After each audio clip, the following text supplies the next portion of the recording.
Hello friends, আজ আপনাদেরকে নিয়ে এসেছি আমার রসোই ঘরে।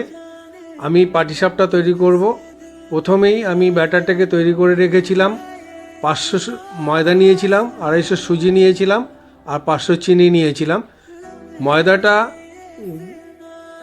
সঙ্গে সুজিটা মেলানোর আগে সুজিটাকে আমি মিক্সিতে একটু ঘুরিয়ে নিয়েছি, আর চিনিটাকেও একটু ঘুরিয়ে নিয়েছি, কারণ এইভাবে করলে পরে সুবিধা হয়, কারণ পাটিসাপটাটা কোনোভাবে ভেঙে যায় না।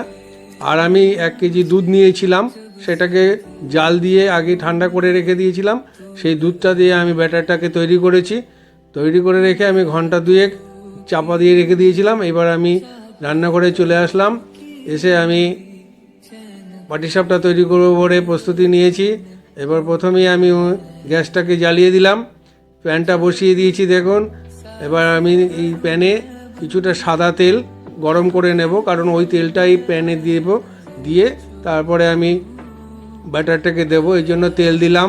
কিছুটা তেল, সাদা তেলটা গরম করব। আর আমি কুচিনার আমার লাইটটাকে জ্বালিয়ে দিলাম, কারণ এটা দেখতে অসুবিধা হয়, এই জন্য একটু জ্বালিয়ে রাখলাম।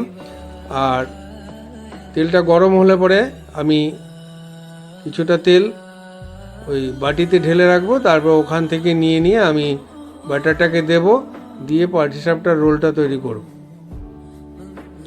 যাই হোক, তেলটা গরম হচ্ছে, প্রায় গরম হয়ে এসছে। এবার তেলটাকে আমি বাটিতে ঢেলে রাখবো, কারণ তার আগে আমি দুটো চামচ নিয়ে আসি। চামচ দুটো আমার একটা ব্যাটারটাকে দিতে হবে, আর এটা ওই রোলটাকে ঘোরাতে হবে, সেই জন্য দুটো চামচ নিয়ে আসলাম, একটা খুন্তি। এবার তেল গরম হয়ে গেছে প্রায়, আমি ব্যাটারটাকে একটু নেড়ে নিচ্ছি, কারণটাকে অনেক আগে তো করেছিলাম, ঘন্টা 2 হয়ে গেছে।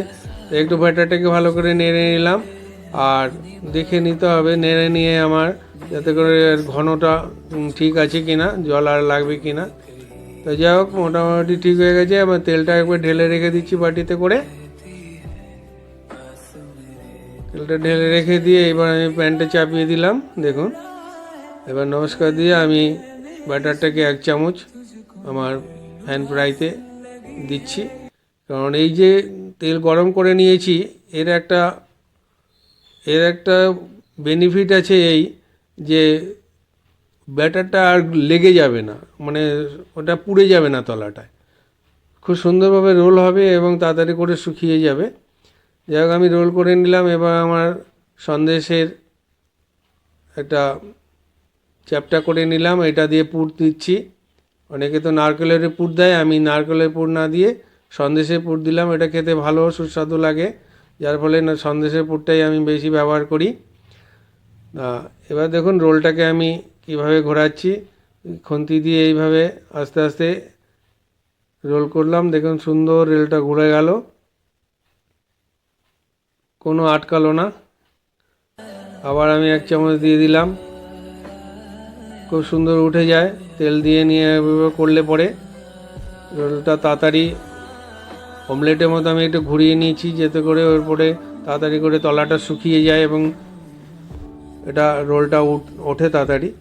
যাই হোক, দেখুন আবার আমি রোলটা ঘুরিয়ে নিচ্ছি, একটা পাটিসাপটার ওই পুরটা দিয়ে নিয়েছি। এবার রোলটা করতে একটু দেরি করছে বলে আমি একটু তেল দিয়ে নিলাম। যাই হোক, এবার দেখুন খুব সুন্দর রোলটা ঘুরে গেছে, রোলটা উঠছেও। হ্যাঁ, দেখুন কত সুন্দর পাটিসাপটা হয়েছে। আচ্ছা, আমি তেলটা দিয়ে এবার প্যানটাকে ঘুরিয়ে নিয়ে এই বাটারটা এইভাবে দিতে হয়। বাটারটা দিলে পরে অল্প করে দিয়ে 1 চামচ ভরে দেই না। এবার দেখুন এইভাবে রোল করলাম।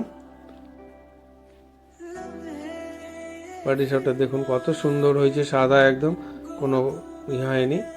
এইভাবে ব্যাটারটাকে দেখুন এই যে পুর দিয়ে এইভাবে রোল করে নেব। দেখুন এইভাবে রোল করলে পরে একদম সুন্দরভাবে ঘুরে যায়, কোনো অসুবিধা হয় না, তাড়াতাড়ি করে একদম স্মুথলি উঠে যায়, কোথাও কোনো রকম অসুবিধা হয় না। এইভাবে পাটিসাপটা করলে আপনারা একটু করবেন, এইভাবে করলে পরে ভালো পাটিসাপটা ওঠে। তা দেখুন এই যে আমার পাটিসাপটা, এতগুলো পাটিসাপটা করেছি সারাক্ষণ ধরে। কেমন লাগলো আমার আজকের পাটিসাপটা রেসিপিটা। আপনাদের যদি ভালো লাগে থাকে তাহলে অবশ্যই আপনারা একটু লাইক, কমেন্টস এবং শেয়ার করবেন। আপনাদের ভালো লাগা জন্য আমি আরও যাতে নতুন করে ভিডিও করে আপনাদের দেখাতে পারি সেই আশা রাখি। আমার পাটিসাপটাগুলো দেখুন কত সুন্দর। আপনাদের নেমন্তন্ন রইল, এসে খেয়ে যাবেন।